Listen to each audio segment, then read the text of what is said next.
Welcome back. We're so happy to welcome the new executive director of the Moxie Cinema, Joe Dull. First of all, thank you for coming in. Oh, thank you for having me. And welcome to Springfield. Welcome to the area. We're so glad you're here. You're new to the area.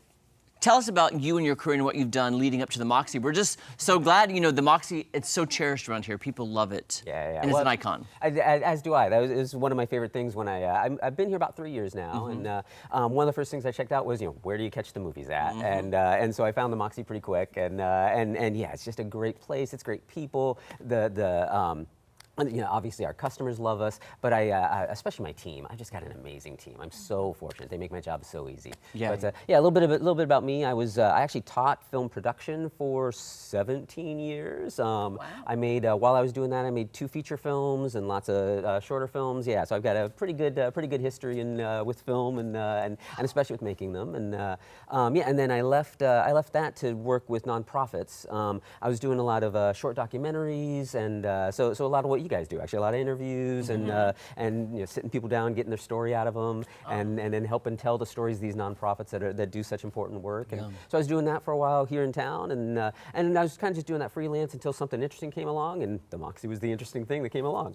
Yeah, it is. So maybe for some first-time viewers or someone that's lived here for a while and hasn't made it down to the Moxie Cinema, what kind of movies are you showing? Like, tell us a little bit more about the Moxie. Yeah, absolutely. We first and foremost, we're an independent art house movie theater. So we show a lot of the films that you just, without the Moxie, they're not coming to the Ozarks. So right now we have Widow Clicquot, which is actually doing really well for us. It's very exciting. It's about a 18th century woman marries into the Clicquot champagne family. Ooh. And then the husband suddenly dies, and against everyone's recommendations and demands, she decides to take over the organization, take over the company, and builds it into what is now, still 200 years later, an amazing champagne company. Wow. It's a beautiful film. Oh, I would love to see that. Yeah. I love me some champagne, too. And you're always doing things, like you have different series, you have lots of things going on throughout the year, and you have something coming up with the classic films? Yes, that's one of my big things that I wanted to make happen was just, COVID hit and people started watching films at home and getting into that habit, and it's no surprise or no secret that movie theaters aren't doing the business they used to do. And so I figured part of my job is just reintroducing people. Why do you go to a movie theater? Why is that important? And so this first big series that I programmed, we're calling it the Classic Film Series, is basically 2 things really in one. It's films that you just have to see on a big screen, like Lawrence of Arabia.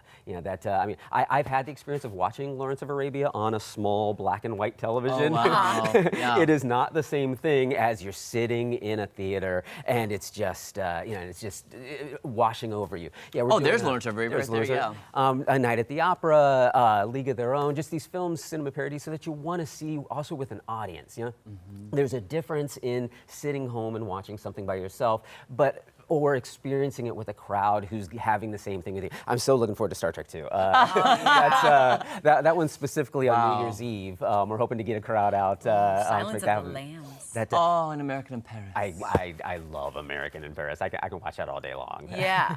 Is it weird that some of those movies I saw in the theater and now they're considered classics? Hey. I remember A League of Their Own. I love that You're movie. a classic, too. I'm a classic. So how do you program these? Is it just for one day? Is it a week-long run? So these series are usually just for a day. Occasionally we might pull them out for 2, but it's meant to be an event that you come out for this one evening. So most of them are running Tuesday evenings, and we're really just looking forward to either introducing some of these films to people or reintroducing them as they're meant to be seen again on the big screen with the crowd. And how fun is that? Like you could take, even grandparents or parents could take their children to introduce them to films they loved as a child. Yep. Like looking at some of these class, I've never seen some of these movies. Oh wow. Cinema Paradiso is especially one that it's not quite as well known as some of the others, but man, it just hits me in so many places in my heart and in my gut. It just I love it. Oh wow. Just looking at these makes you feel nostalgic for those classic films. Planes, Trains, and Automobiles. Come on, John Candy cannot be duplicated. I know, seriously. Well, you've got this going on. How long is the classic series going on? So it'll be running through into January, basically. Okay, through the rest of the year then. Okay, good. Yeah. So basically, we're aiming to have an event every week, and so some of them are part of this series, some of them are part of some other series that we're also running, but this is the big one that I'm really looking to get people to know about. And then coming up, I'm so excited. I've hosted it for about 5 or 6 years now. It's the Black and White Gala with a good theme this year I'm very excited about. Yes, yeah. I'm saying we. I have a committee who does some amazing work, and they chose Breakfast at Tiffany's. I love it. So it's always some sort of black and white theme, often around a black and white film, and so this is the one we chose for this year. It was pretty obvious. Somebody brought it up, and then we were coming up with other ideas, and everyone just kept going back to Breakfast at Tiffany's. It's like, well, clearly this is the pick. Yeah. So is it people dress up like Breakfast at Tiffany's? Do you watch it and then dress up like it? So it's actually we'll have some clips and stuff going on in the background, but my committee specifically requested that no one actually dress as Audrey Hepburn. Okay. Okay. Just black and white. Just black and white. Okay, Yeah. got it. And do you still need people to buy tickets? Are there sponsorships available? Yes, absolutely. We have individual tickets as well as people can sponsor an entire table. There's a couple of levels of that. If you just go to, or actually, easiest thing is probably email just joe@moxiecinema.com. That's easy. That'll get it straight to me, and I can send you all the information. That's amazing. It's going to be a fun night. great. And we have a It really game planned for you you don't want to miss. We always have fun games at the gala, so we'll see you there. and an amazing host as well. Oh, well, thank you. There well, you thank go. you. There you go. Joe, so good to see you. Joe. You're welcome back anytime, of Oh, course. thank you so much. Really appreciate you having me here. Absolutely. Okay, we will talk to the creator and star of the new hit series Classified right after this. Don't go anywhere. We'll be back.